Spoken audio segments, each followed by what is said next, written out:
Hi everyone! So today I'm making a bit of a different kind of video for my channel. It's a bit more personal and very different from my usual videos, but I really want to get this video up for you guys. I've wanted to make this video for a long time now, and I just thought it's time to share my dyslexia story to you guys. So before I begin, I want to say that this video is for all of you guys out there with dyslexia. I want to tell you that you're not alone. You know, a lot of dyslexics feel like they're alone, like they're the only one. So there's a lot of videos here on YouTube about dyslexia, about people who have dyslexia, and I think there just could be more videos, so there's never enough videos. So I hope you guys feel inspired and don't feel alone. So yeah. Before I begin telling you about my personal story, how I learned I was dyslexic and stuff like that, I want to tell you a bit about dyslexia first. So if you didn't know, 1 out of 5 people are dyslexic, and I actually didn't even know about this, that there are that many people out there who are dyslexic, because 1 out of 5 is still a lot of people.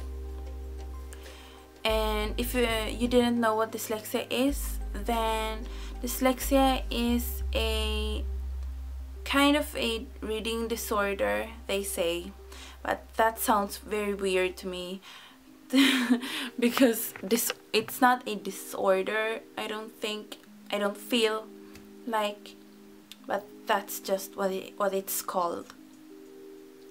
And it's when you have a hard time reading. Either the text is moving, or the text is blurred, or you just have a difficulty with text or with math. There are different kinds of dyslexia. And also I've read that it takes 5 times more the energy to complete a mental task for dyslexics. And dyslexics are actually usually very talented, very creative, not like what dyslexics think of themselves.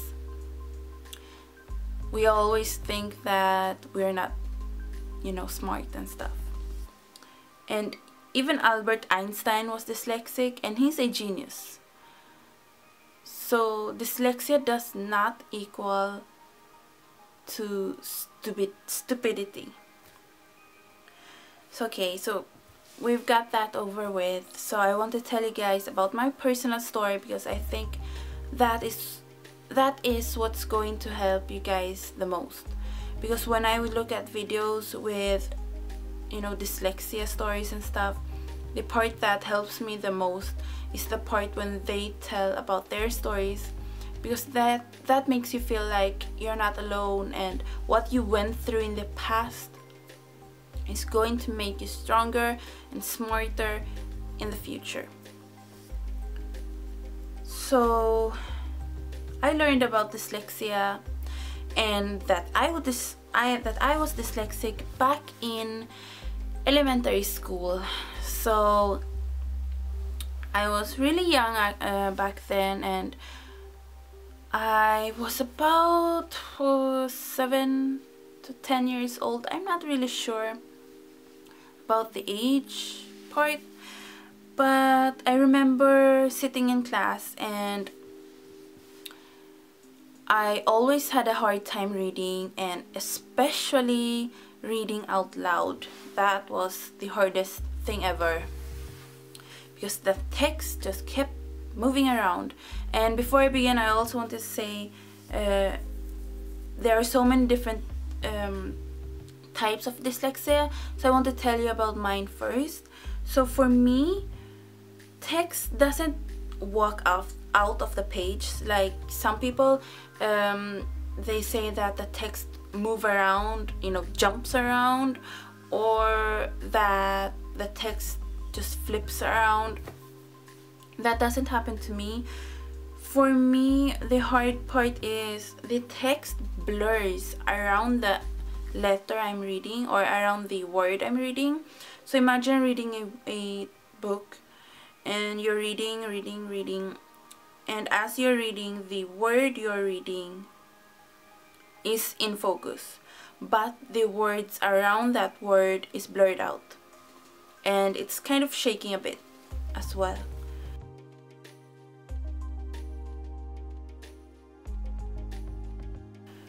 And I have a hard time with math. I've never understood math and until this day I have a hard time with the alphabet. I have a hard time remembering, you know, A, B, C, D, E, F, G, and then after that it's kind of hard for me to remember, you know, the order. And I have memorized it before back in school because I had to, but after a few days after memorizing it, I forgot about it. So I also have a hard time talking. If you guys maybe see in my videos, I'm sure you guys see that sometimes I use the wrong grammar. Even if I know the right grammar, when I'm talking I forget about the, you know, grammar rules and stuff. So I always get the, you know, the talking part is also sometimes hard. Pronunciation is hard because I don't remember how to pronounce the word. Sorry. You know, when I'm reading words, sometimes, you know, I look at them and I think, how do you pronounce that? And usually I ask my mom how to pronounce the words that I don't know, and she will tell me. And even if she tells me, I can't pronounce it sometimes.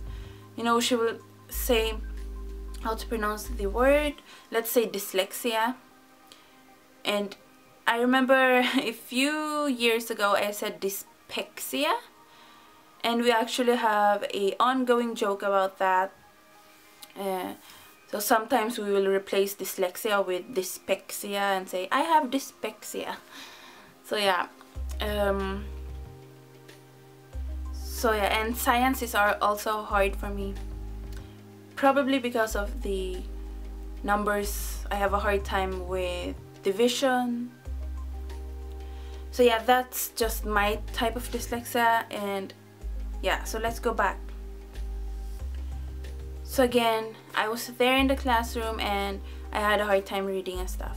So my teacher called, we had a parent-teacher conference, and I remember sitting there beside my mom thinking, oh no, something's definitely wrong, because I don't know, I just had a feeling that my teacher would say something I didn't like. And she told my mom that she thinks I'm dyslexic and that I should get tested. And I remember that teacher, I hated that teacher. Hi Pinky. I hated that teacher so much, especially because she made me go through the dyslexic test. But actually I should be thankful for her, because at least I now know that I'm dyslexic. So yeah, she told me to get a dyslexia test. But before doing that, she wanted me to get an eye test first. So we had to go to the eye doctor to get my eyes checked. And this was extremely embarrassing for me. I was extremely sad about this because I didn't want to get the glasses. That was my biggest fear. Hi Pinky. That I had to get glasses. I really didn't want to. I didn't want to look you know, back then I thought when you had glasses you're not smart, but a lot of other people actually said to me that if you have glasses you will look smart, and I didn't think like that back then. And of course that's not the case. People with glasses are not stupid. So yeah, so I went to the eye doctor, and I remember sitting in that chair, that black big chair, and I was terrified. I was sitting there, and the eye doctor was so cold. It was like he had no emotions or anything. He put those gigantic, scary looking, spider looking glasses, gigantic things,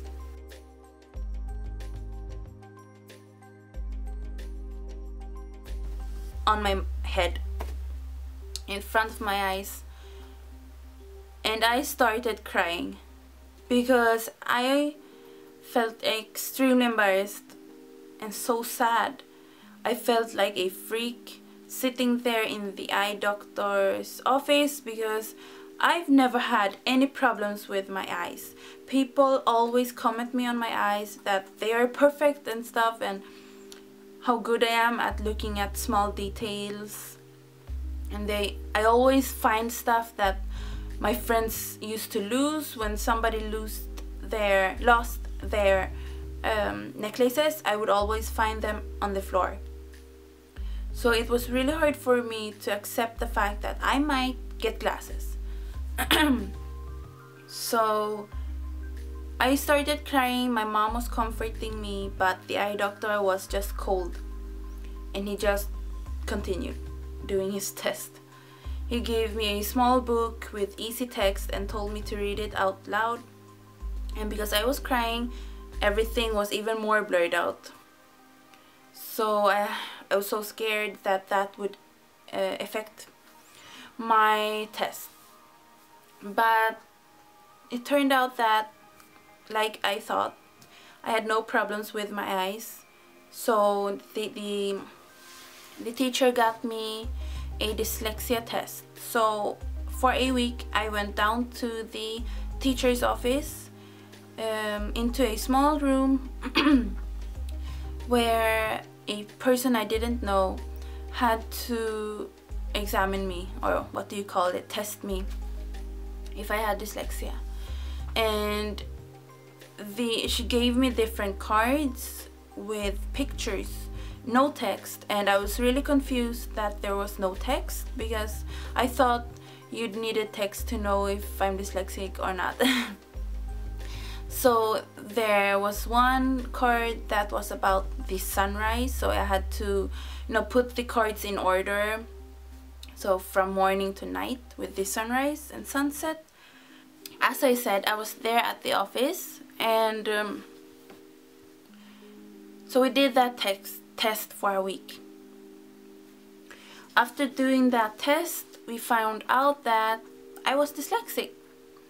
I was mild dyslexic. I am mild dyslexic. And so I'm not severe dyslexic, but I still have dyslexia. And some people, especially teachers, they didn't, you know, want to accept the fact that I was dyslexic, because I was just mild dyslexic. But I was still dyslexic. I still had problems, you know, just like any other dyslexic person. So yeah, so I remember feeling so stupid and dumb, and everything was unfair. And every time I had to speak in front of the class, read in front of the class especially, I would just feel so scared. I felt like everyone knew about my dyslexia, even though I didn't tell anyone in my class. I felt like in their minds they knew I was dyslexic. So I was feeling very paranoid. And when I was reading out loud, I would always get the text stumbled up, because the text was just moving. It didn't want to stop, you know, shaking. And I got a lot of help in Sweden. I went to another class when my classmates had English class or Swedish class. I went to another class, and at that class it was slower pace, and the teacher was a lot better at explaining stuff. So that helped me a lot in Sweden. As I got older, when I got to 5th grade in Sweden, I didn't have to go to English class anymore because I really love English, and I used to watch a lot of movies, English movies and stuff. So I got a lot better at English and memorizing the words. I didn't get better at, you know, reading the words. Everything was still moving. But I got so much better at memorizing, you know, the spelling, the pronunciation. So I feel like that's the only thing I could do. You know, just memorize the words, memorize the words, memorize the words. And yeah, so everything was fine in Sweden. I had a hard time still, even though I got help, because, you know, I couldn't get help for everything, for science class, math class. So when my teacher, you know, tried to help me with my math, tried to make me understand division, I didn't understand it. I can't understand it until today. Even my genius aunt in the Philippines, who is perfect at math, and she's so good at math, and even when she explains it, I just can't understand it. And you know, no matter how many times people try to teach me spelling and math and science and stuff, I still don't get it. It just doesn't go into my head. So yeah, that was in Sweden. When we moved to the Philippines, I didn't have that many problems with dyslexia. Of course, I was still dyslexic, but I mean, in school I didn't have that many problems because Tagalog is a very easy language for me. You know, the spelling's very easy to memorize, so I didn't have a problem with that much. But of course, when I had to read out loud and everything, it was still hard. And the teachers, I didn't get any help in the Philippines for my dyslexia. So yeah, nothing really happened out there. But it's a whole other story here in Denmark.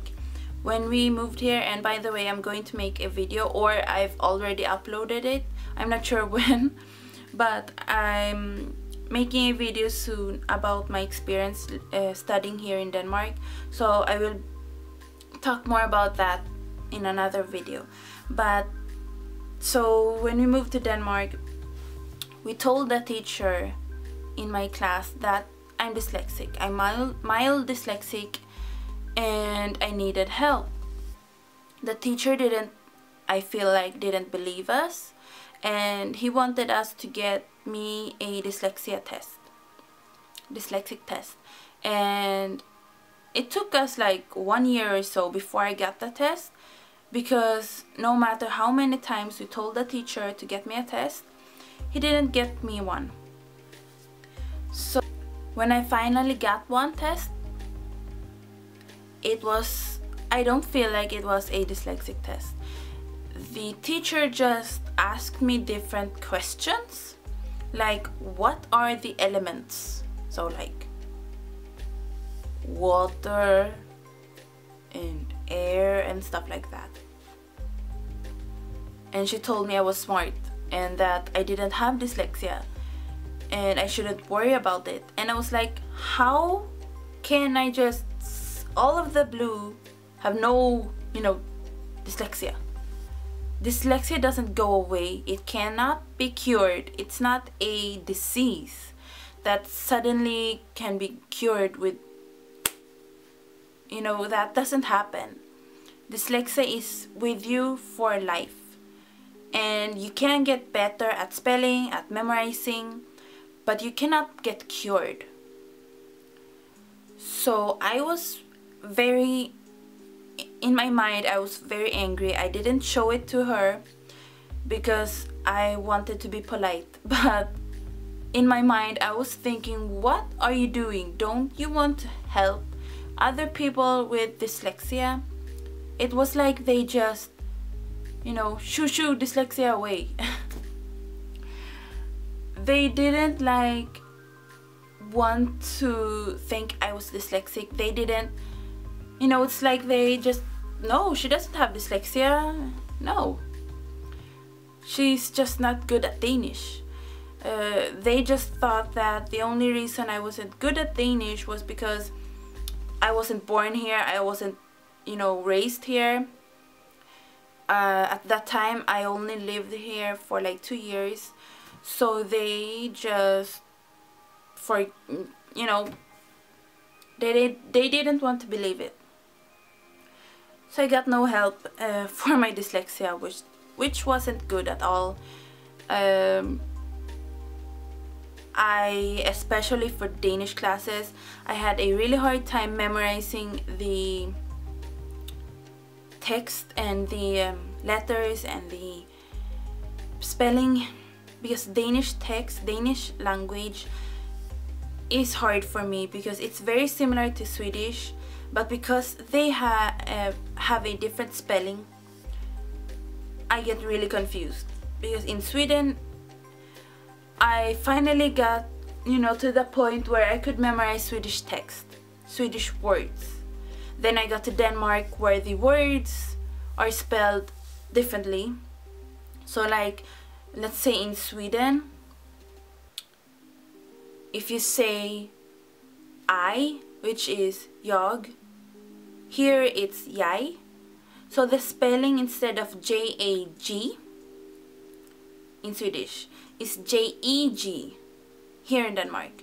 So you can see how that confuses a dyslexic person.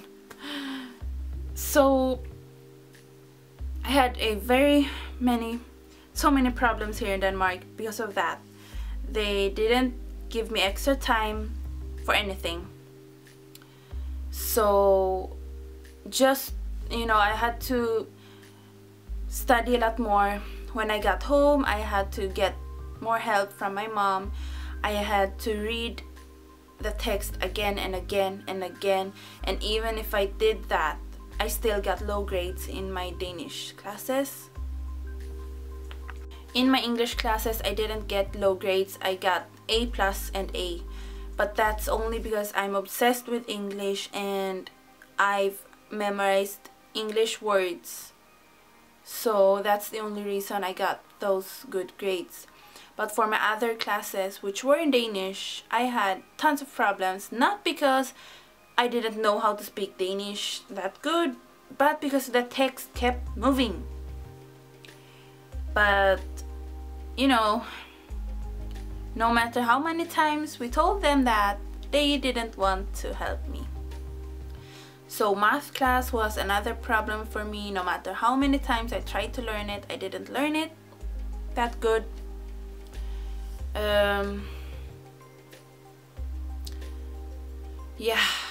Speech in Danish is very hard. It's very hard to speak Danish, especially if you know other languages. For me, I feel like, because the words are pronounced in very different ways, and it's in Denmark where I really got severe stage fright.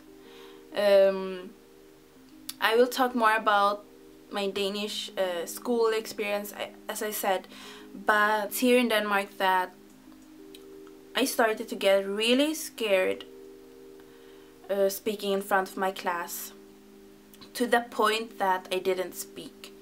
I remember my teacher told me to read and I just shook my head and said, I didn't say a word, I just shook my head. And she said, read, and I said, no. And I remember she talked to me and asked me why and stuff, and I told her about my dyslexia, but you know, no help there. So yeah, many problems in that school. I just had to go through with it. I just had to do my best, and that's the only thing you can do. The only thing you can do is do your best, study, and just do your best and try your best. And if that's not enough for your teachers, then there's nothing you can do about it, you know. When I got to graphic design school here in Denmark, I got tested again for dyslexia, and by 1 point I wasn't dyslexic. And my mom always tells me that, because there was one word, we did this test on the computer with different, I had a head, what's it called, headphones, and there was a word, they said a word in my headphones, and I had to spell it.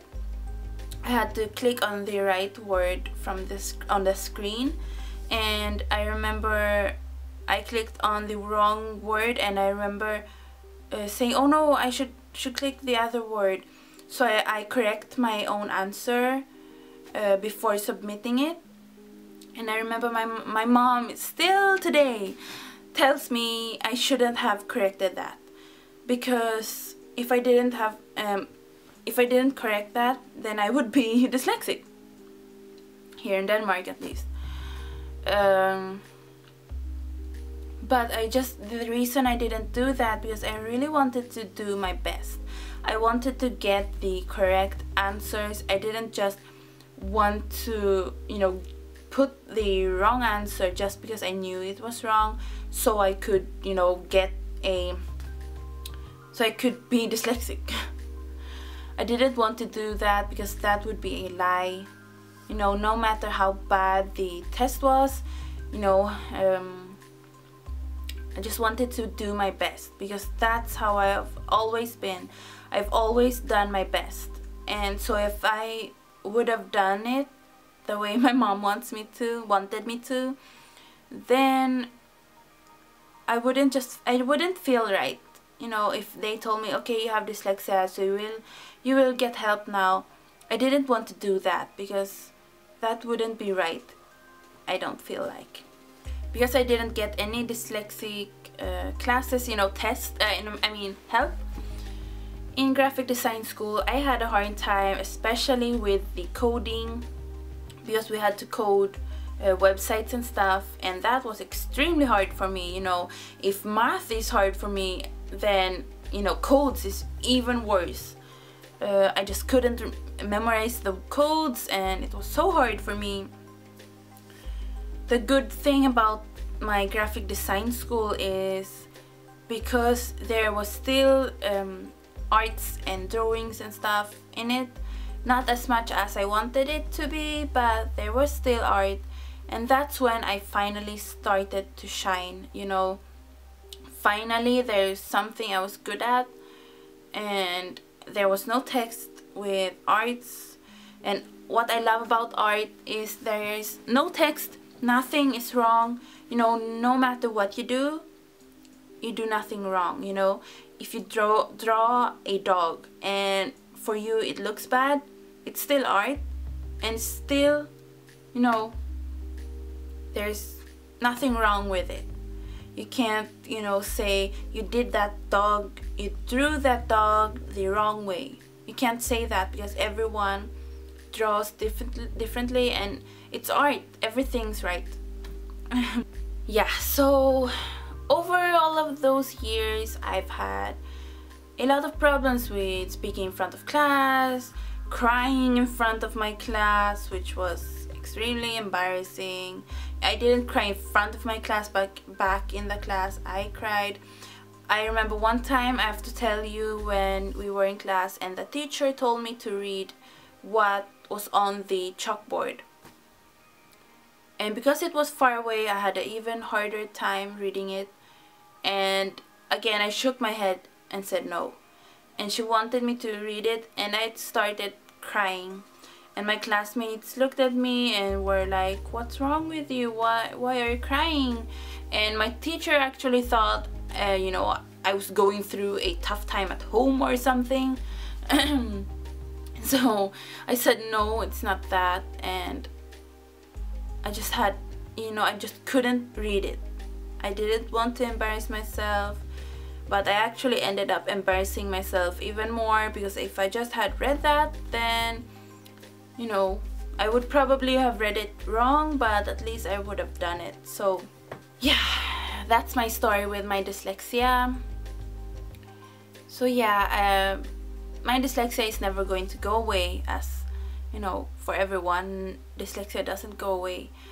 And it's always going to be hard to read, hard to speak, hard to remember things, remember words, remember the spelling, hard to apply for a job, hard to, you know, speak in front of your class, hard to write.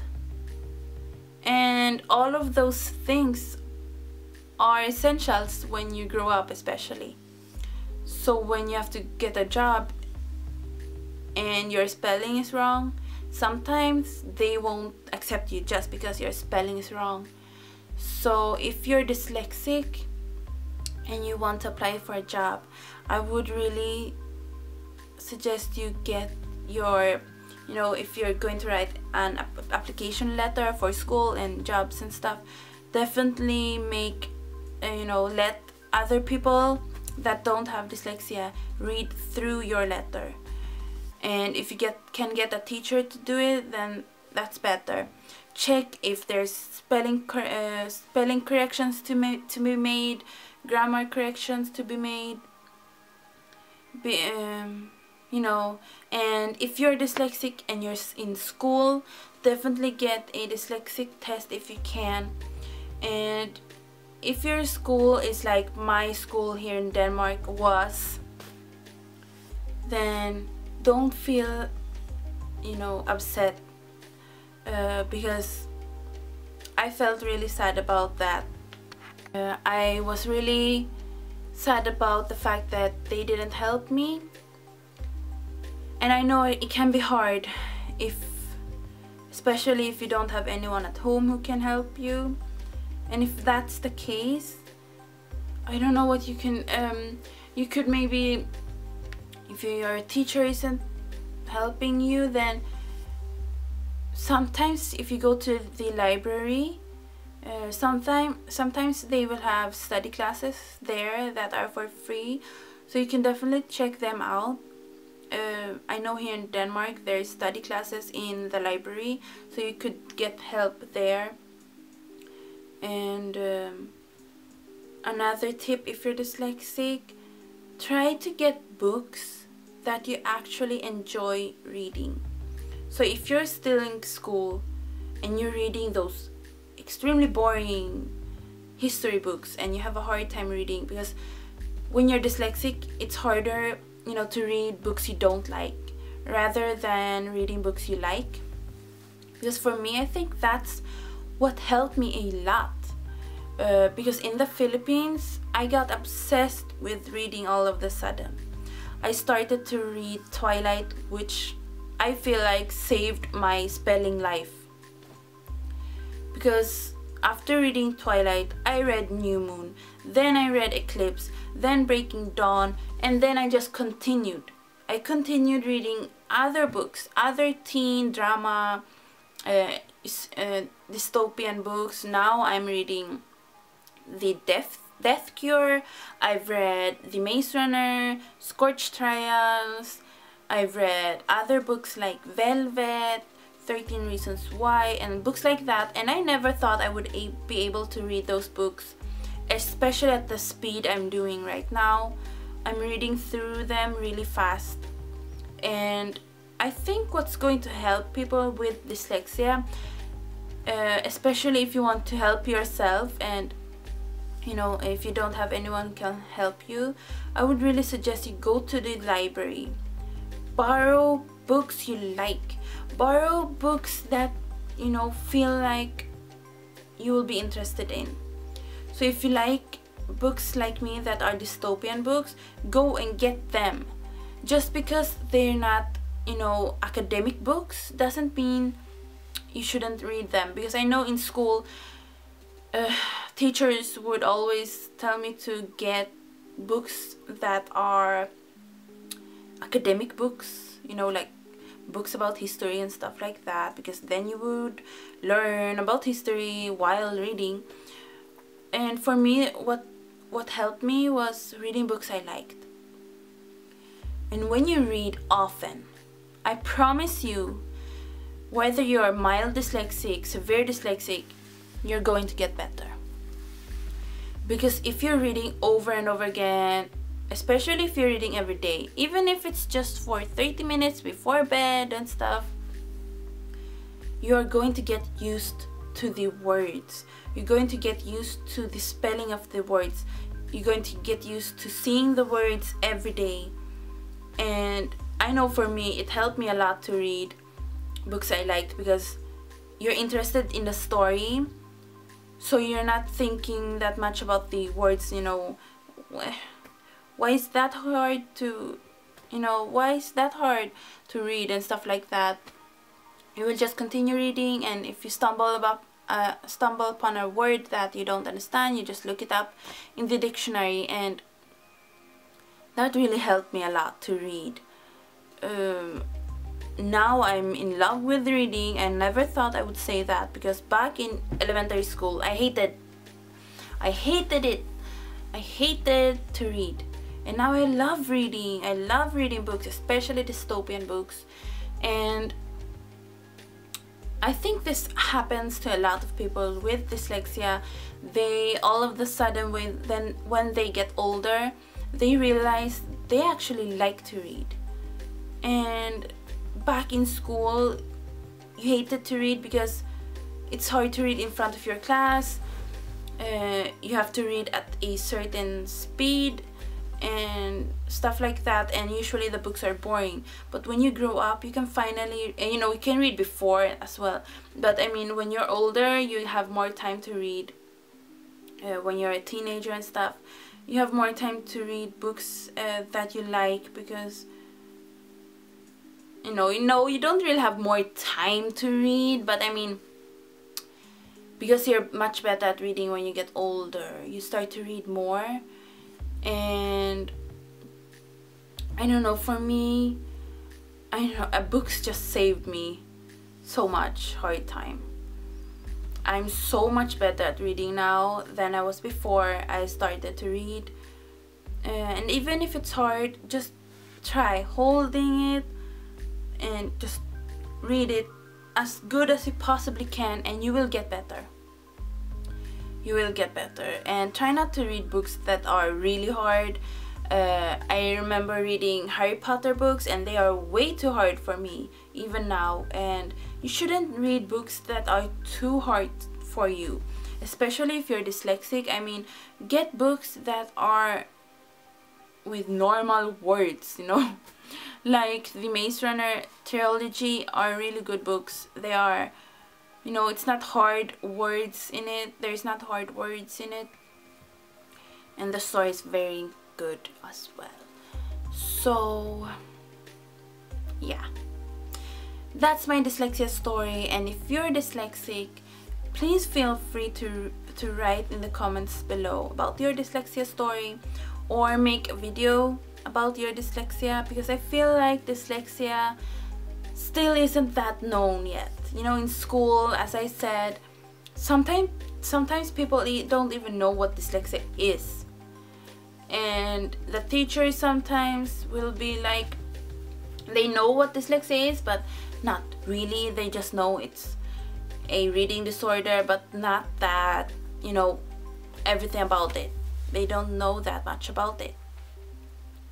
And people around the world don't know about dyslexia that much. So maybe if you can get dyslexia, you know, the word just spread around, just so when you apply to jobs and stuff, they don't turn you down just because you're not good at spelling. yeah, so let's just spread the word. And yeah, so thank you so much guys for watching this video. I really enjoyed making it.